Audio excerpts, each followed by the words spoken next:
Vikings fall to 6-6 going into the bye week. They lose to the previously 3-8 Chicago Bears at home at US Bank Stadium. Final score 12-10. Two things must be addressed here. First off, Josh Dobbs. The Josh Dobbs experiment is over. He is who he is. The way that he looked against the Falcons and the Saints, it was magical. It was a Disney movie. And I understand that we love the underdog story. We want to see them prevail. I totally understand that. But he is a backup quarterback. His 9th team in 7 seasons is not just by pure coincidence. The man threw 4 interceptions tonight. One of them was not his fault. Right off the hands of Jordan Addison, Butterfingers. He should have caught it. The other 3 interceptions were. If he wasn't throwing interceptions, he was throwing terrible passes. There was one pass to Jordan Addison where he was wide open. I forgot who it is that he beat, but he was wide open down the left side of the sideline, and his defender fell. And Josh Dobbs, that would have been an easy-ass touchdown pass for any competent pocket passing quarterback. Instead of leading Jordan Addison into the end zone, he faded it out to the left to where the only place that Addison could catch it was out of bounds. He also threw a low pass to Addison late in the 4th quarter, which luckily resulted in a first down. They were going to look at that and say, actually, I think Matt Eberflus, he did challenge that because it was a bit dicey to where maybe it's incomplete, maybe it's complete, we're not sure, but not enough to overturn the original call of a first down catch. Josh Dobbs, that whole deal is over with. He needs to be benched. Jaren Hall, it's time to see what he can do after the bye week, but he had a terrible game, no question about it. The second point that I want to get to, and this is the bigger issue, and I've been dancing around this for a while now. I've been trying to come up with excuses and saying, hey guys, we got to give him a break because he is good at this, even though he's not so great at this. I'm just going to say it. Kevin O'Connell is a coward of a head coach. How so, you ask? Let me count the ways.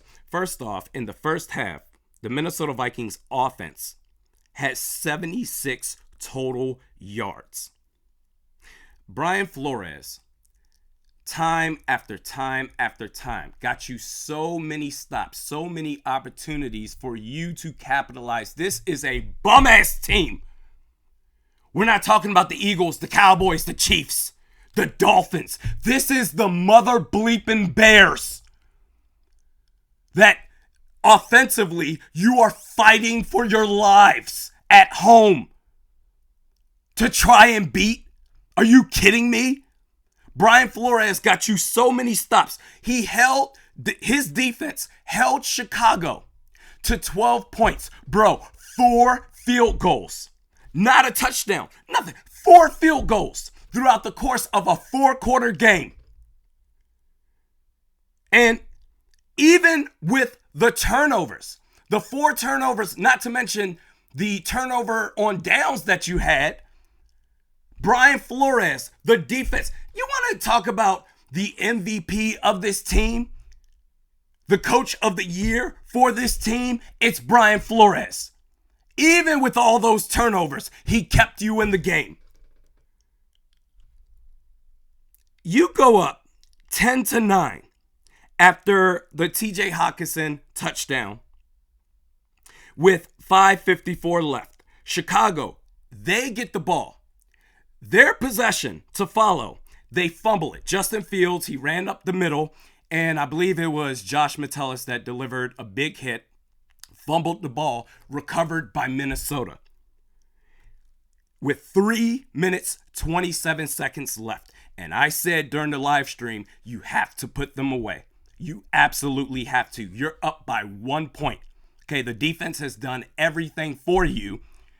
You need to get them to use their final timeouts and then continue to drain clock and win the game by any means necessary. You have to be aggressive here. If you want to be a championship contender, you want to talk about culture this, culture that, we're trying to win. We're trying to win with dreamers and all this BS. Teams that are trying to compete and win and make a playoff run in those situations where you can ice the game and seal it for yourself. Get the W.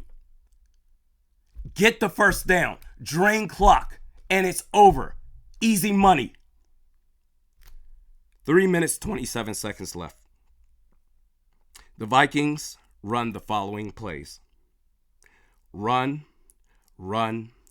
short pass to Brandon Powell. And I'm pretty sure that was an inside screen. Either way, you were scared. You wanted no parts of this game.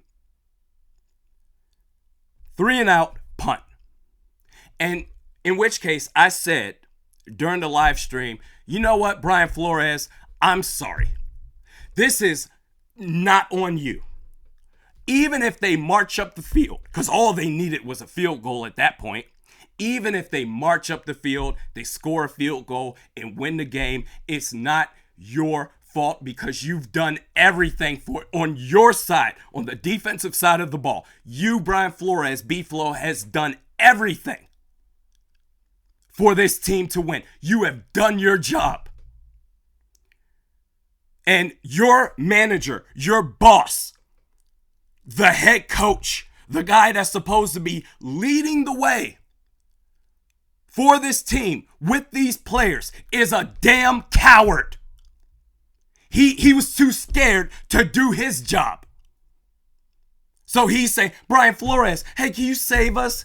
Can you help us get this win against this 3-8 team, please?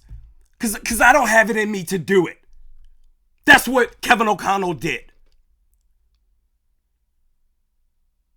Bro, at this point, why not make Brian Flores the head coach? Why not? Because with Kevin O'Connell, and again, I've tried everything. I've exhausted all avenues to try to come up with reasons as far as why you're not bad. Give him another year. Let's go down the list. The man is terrible with his usage of challenges. He can't call plays. He's not aggressive. And when you have leads in games, you become even more of a coward than what you were originally. What does he do?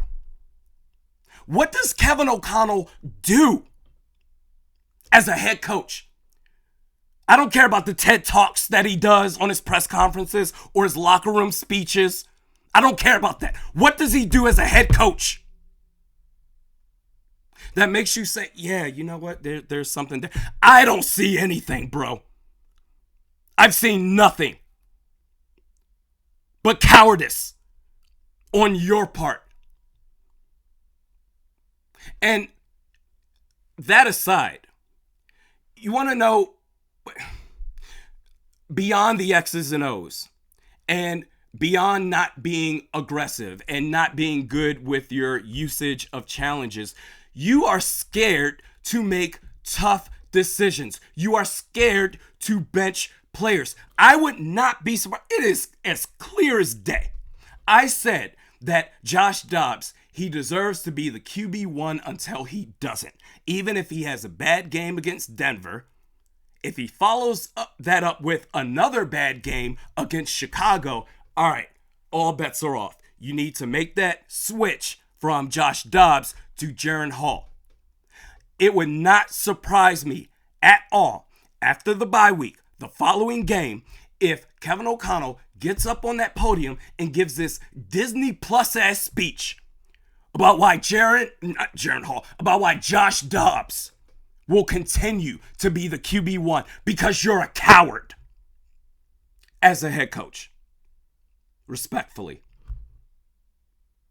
I'm done, man. I've given up. I've tried everything I could with this guy. If you're not going to figure it out, if you haven't figured it out in almost 2 years, we are 2/3 of the way done with this season. If you haven't figured it out in nearly 2 years. What the hell is going to make you all of a sudden figure it out now? Down the road. Insanity, trying the same things over and over and expecting different results. Coward. Absolute coward.